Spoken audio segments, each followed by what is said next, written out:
সবাইকে আমন্ত্রণ জানাচ্ছি ডিবিএল হেলথ গাইড মাই মেন্টর অনুষ্ঠানে। দর্শক, আপনাদের সাথে আছি আমি ডাক্তার অর্থি জুকরিফ। আমাদের আয়োজনে আমরা একজন মেন্টর এবং একজন মেন্টিকে আমন্ত্রণ করে থাকি, যেখানে মেন্টি তার মেন্টর সম্পর্কে দিয়ে থাকে নানা জানা অজানা তথ্য।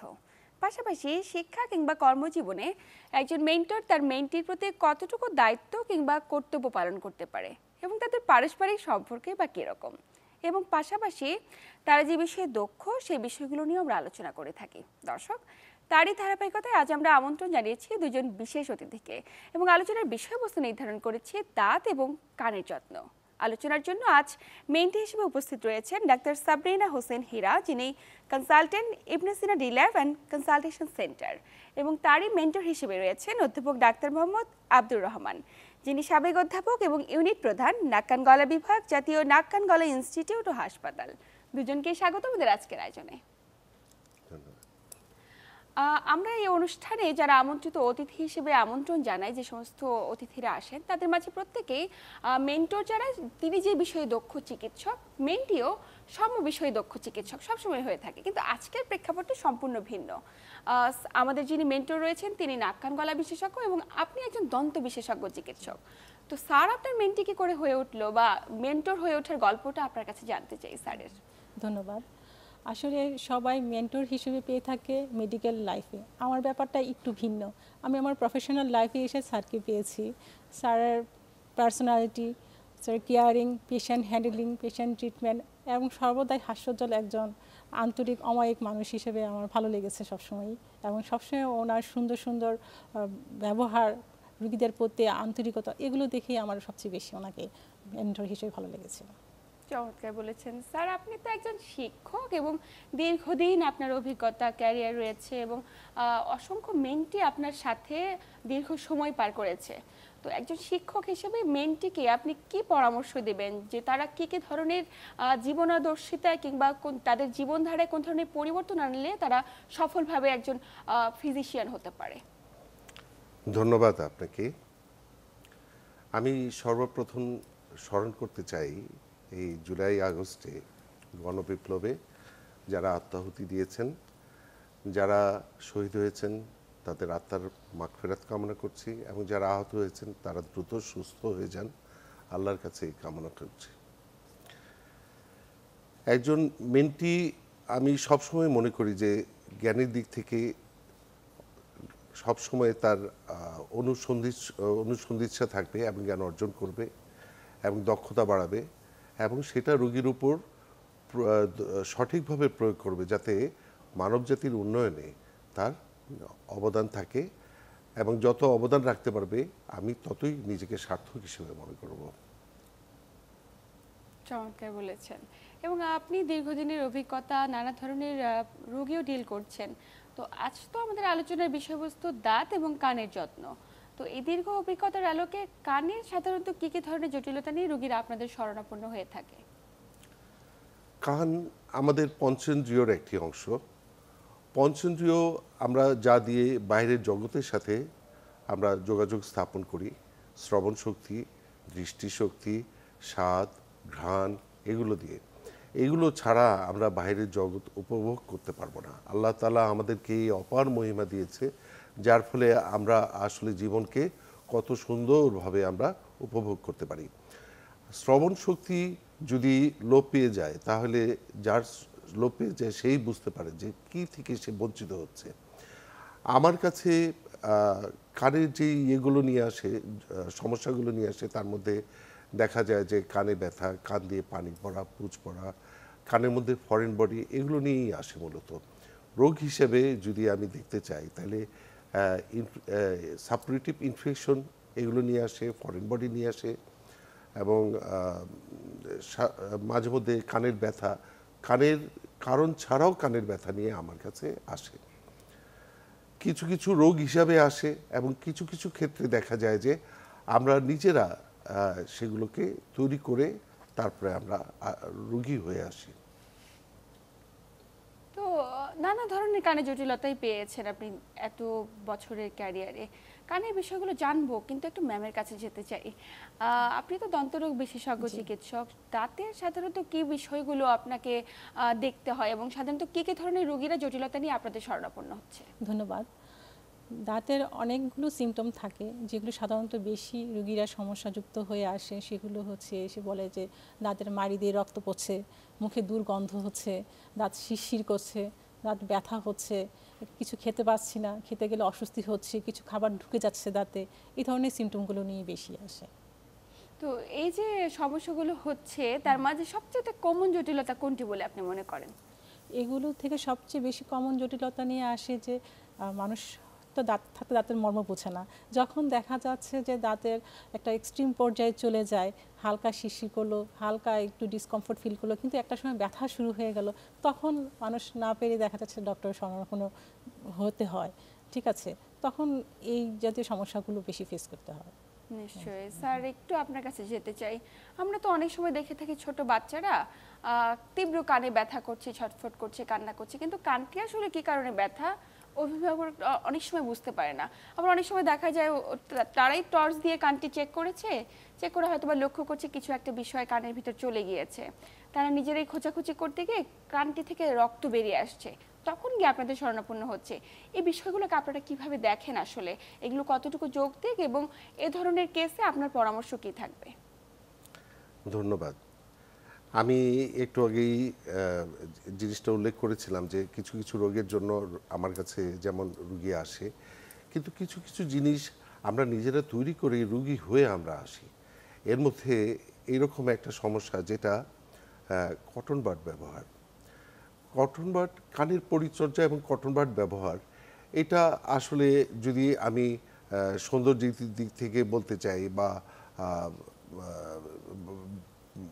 প্র্যাকটিক্যালি যদি বলতে চাই, তাহলে এটা কিন্তু আসলে এটা ঠিক না। কটন বাড আমি ব্যবহার করছি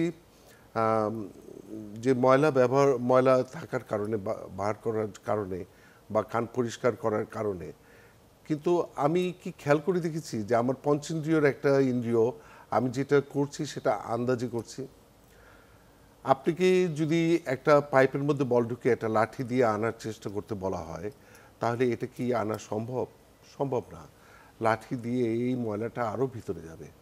আর এই ব্যাপারে আপনার দক্ষতা জ্ঞান কম থাকাতে আপনি নিজেও যাচ্ছেন না, যে বুঝতে পারছেন না যে কানে আপনি কতটা ক্ষতি সাধন করতেছেন। যেমন কান ব্যাপারে যদি আমরা জানতে চাই, কান তিনটা অংশে বিভক্ত।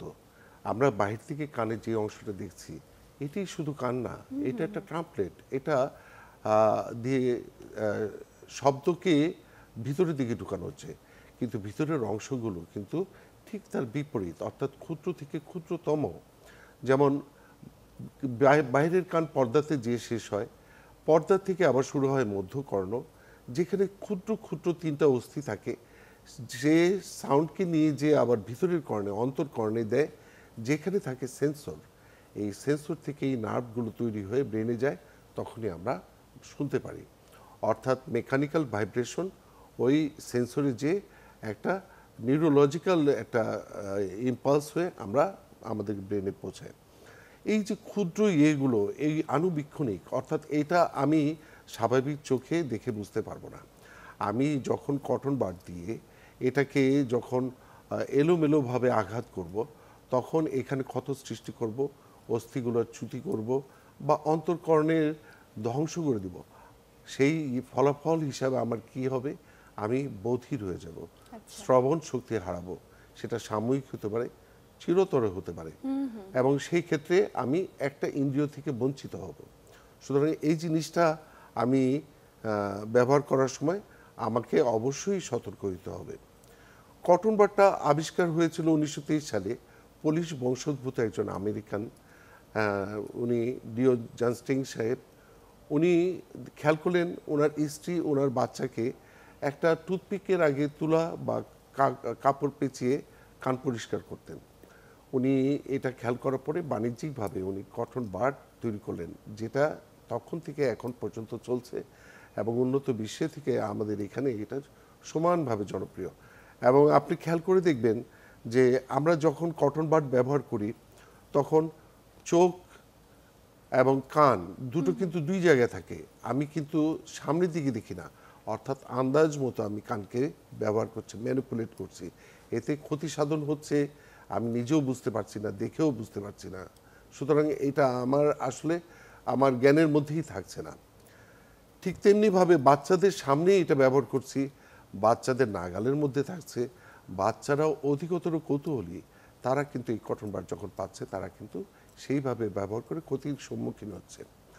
অর্থাৎ আমার ব্যবহারে আমি নিজেকে ক্ষতি সাধন করছি, বাচ্চাও তার কৌতূহলের জন্য নিজের ক্ষতি সাধন করছে, এবং এটার জন্য আমরা বধির হয়ে যাচ্ছে, সাময়িক বা চিরতরে বধির হয়ে যাচ্ছে।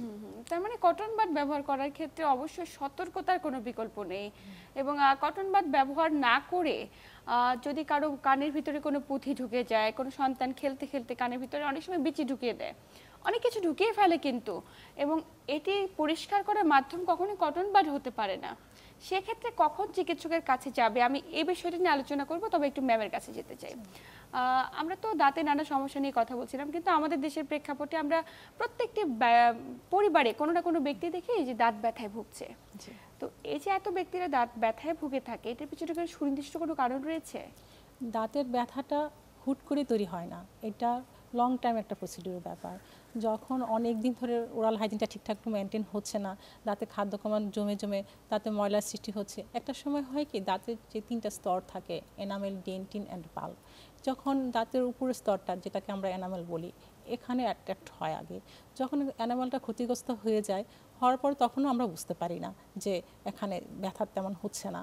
যখন সেকেন্ডারি স্টেজ যেটা ডেন্টিনে অ্যাটাক করে তখন হালকা শিরশির করে, তখনও কিন্তু সেভাবে মনে হয় না যে ব্যথাটা জিনিসটা ফিল হয় না।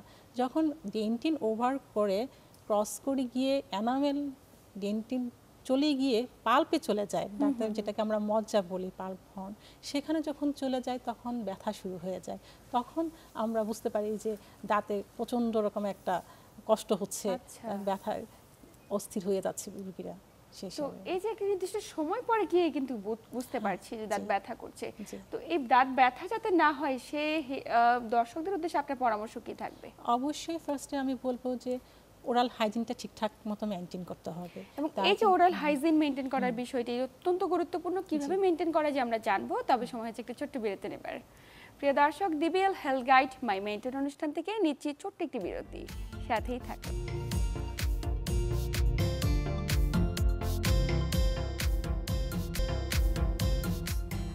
প্রিয় দর্শক, বিরতির পর আবার সবাইকে স্বাগত জানাচ্ছি ডিবিএল হেলথ গাইড মাই মেন্টর অনুষ্ঠানে। সাথে আছি আমি ডাক্তার অর্থি জোখরিফ, এবং আমার সাথে আছেন দুইজন বিশেষজ্ঞ চিকিৎসক। বিরতির পর আবার স্বাগত আমাদের আজকের আয়োজনে। আমরা বিরতির আগে কথা বলছিলাম যে দাঁতকে সুরক্ষিত রাখতে হলে আপনি বলছিলেন পার্সোনাল হাইজিন মেনটেন করার একটি বিষয় রয়েছে।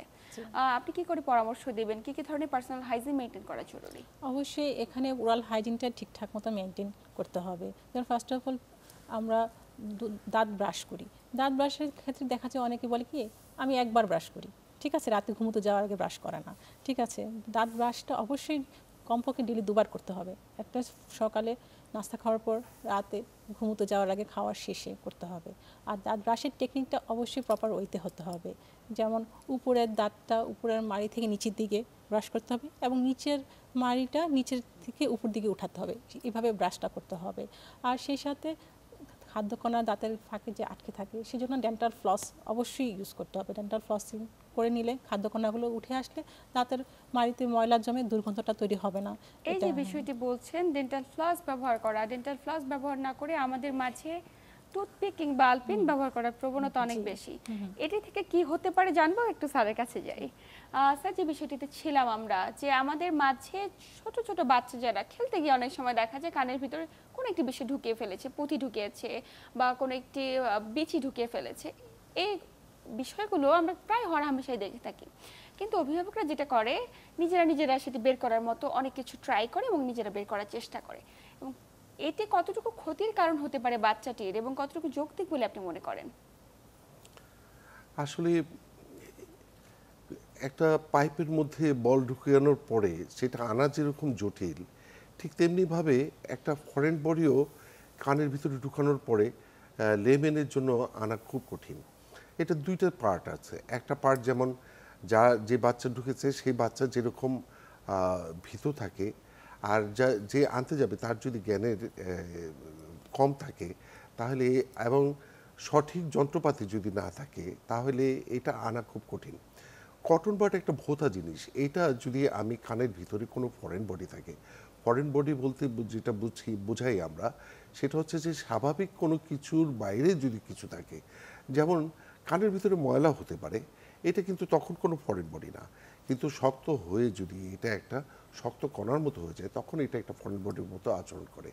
এরকম যদি কোনো কিছু থাকে, তো সেই ক্ষেত্রে আমি এটা আনা একটা বোকামির কাজ। সেই ক্ষেত্রে আমি কানকে ক্ষতি করব, এবং বাচ্চার আমি শুধু দেয়ালে না, কানের ভিতরের অংশগুলোও ক্ষতি করব, মারাত্মক বধিরতার সৃষ্টি করব। তো সেই ক্ষেত্রে সংশ্লিষ্ট চিকিৎসকের কাছে নিয়ে যাওয়াই উত্তম, এবং অবশ্যই কটন বাড এই ক্ষেত্রে ব্যবহার করা সমীচীন না। নিশ্চয়ই। এবং সেক্ষেত্রে যারা কটন বাড ব্যবহার করবে না, তাদের ক্ষেত্রে করণীয় কি? তারা সংশ্লিষ্ট চিকিৎসকের কাছে যাবে, এবং উনি সেটাকে সঠিক বৈজ্ঞানিক উপায়ে সেটা বের করার ব্যবস্থা করবেন। একদমই। তো এই যে বিশেষজ্ঞ চিকিৎসকদের কাছে যাওয়ার পর একটা প্রসিডিউর মেনটেন করে আপনারা সেটাকে বের করে আনেন, এতে করে কোনো রক্তপাত হয় না কিংবা কোনো ইনফেকশনের কোনো ঝুঁকি নেই। আবার যারা কটন বাড ব্যবহার করছে তারা কানটির একটা বড় ক্ষতি করে ফেলছে। আর সাধারণ যারা মানুষ, তার অনেকে দেখা যায় এমনি কান চুলকাতে গিয়ে কটন বাড ব্যবহার করছে, তারা কি আসলে কটন বাড ব্যবহার করা যাবে নাকি করতে পারবে না? আসলে কটন বাড ব্যবহারটা এখন একটা আভিজাত্যের প্রতীক হয়ে গেছে। আমি এই কারণেই বললাম যে আমি কটন বাড ব্যবহার করি, এটা কিন্তু শুধু কারণে করি তা কিন্তু না।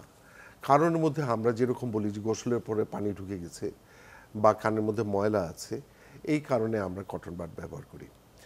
কিন্তু এমনিও ব্যবহার করি, যখন অবসরে বসে থাকি, কোনো কাজ থাকে না, তখন ব্যবহার করি। সেটা চুলকানি হোক, বিনোদন, হালকা বিনোদন হোক, সেই ক্ষেত্রেও ব্যবহার করি। আর কটন বাড ব্যবহার যে করি, গোসলের পরে পানি ঢুকে গেছে, ভিতরে পানি থাকার মতো কোনো জায়গা নেই কানে, সুতরাং ওটা বের হয়ে আসবে। আর কান বাইরে থেকে ঢালু, পানি এমনি চলে আসবে। আর ময়লা যদি থাকে, আমি আন্দাজে এটা খোঁচাখুচি করে আমি বের করতে পারবো না। বরং এটা যদি নরম থাকে তাহলে চতুর্দিকে এটা লেগে থাকবে, যদি শক্ত থাকে তাহলে আমি ভিতরে কানে চরম ক্ষতি করব। তো সেই ক্ষেত্রে কটন বাড আমাকে কোনোভাবেই উপকার করবে না। নিশ্চয়ই, খুবই চমৎকার তথ্য। এক্ষেত্রে সচেতনতার কোনো বিকল্প নেই। তো যারা ময়লা হয়েছে, কানে খচখচ করছে বা এই ধরনের কোনো সংক্রান্ত জটিলতা হবে, অবশ্যই একজন নাক কান গলা বিশেষজ্ঞ চিকিৎসককে দেখাবে। অবশ্যই দেখাবে। তার কারণ হচ্ছে যে ময়লা হবে কানে, কিন্তু এই ময়লা যে এভাবে আনতে হবে, এটা কিন্তু সঠিক উপায় না। ময়লা যদি শক্ত হয়ে যায় তাহলে তো আমি আনতে পারবো না, কিন্তু যাতে শক্ত না হয়, গলে গলে বের হয়, এজন্য আমরা ইএনটি চিকিৎসকরা ইনার্ট অয়েল, অর্থাৎ যেই তেলগুলো শরীরের চামড়াতে রিয়েকশন করে না, যেমন অলিভ অয়েল, বেবি অয়েল, এগুলো দিয়ে যদি বারংবার ভিজিয়ে রাখি তাহলে গলে গলে ময়লা বের হয়ে আসবে। এবং যদি নিতান্তই না বের হয়, তো সেই ক্ষেত্রে আমার চিকিৎসকের শরণাপন্ন হইতে হবে। তা এই ক্ষেত্রে আমাদের অধিকতর সতর্ক হইতে হবে, তার কারণ কান পঞ্চেন্দ্রিয়র একটি ইন্দ্রিয়, এবং যা দিয়ে আমরা আমাদের শ্রবণ আমরা শুনতে পাই, এটাকে নষ্ট করলে আমরা তো এটাকে রিপ্লেস করতে পারবো না। সুতরাং সতর্ক হতে হবে, এবং এটা আমাদের জনসচেতনতাও তৈরি করতে হবে, যাতে আমরা এইভাবে কানকে নিজেদের কানকে নষ্ট না করি।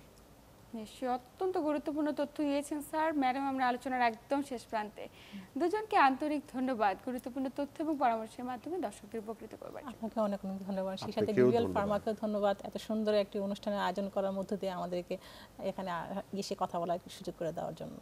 দর্শক, আমাদের আলোচনার মাধ্যমে আমরা এতটুকু বুঝতে পারছি যে কানের কোনো ধরনের জটিলতার ক্ষেত্রে কখনোই কটন বার ব্যবহার নয়, এবং অবশ্যই দাঁতের ক্ষেত্রে আপনারা সুরক্ষিত থাকুন, প্রপারলি ব্রাশিং করুন এবং ডেন্টাল ফ্লস ব্যবহার করুন। ডেন্টাল ফ্লস ব্যবহার না করলে আলপিন কিংবা টুথপিন আপনার দাঁতের অনেক বড় কোনো ক্ষতির বহিঃপ্রকাশ হতে পারে। এতক্ষণ সাথে থেকে আমাদের আয়োজন দেখার জন্য সবাইকে আন্তরিক ধন্যবাদ।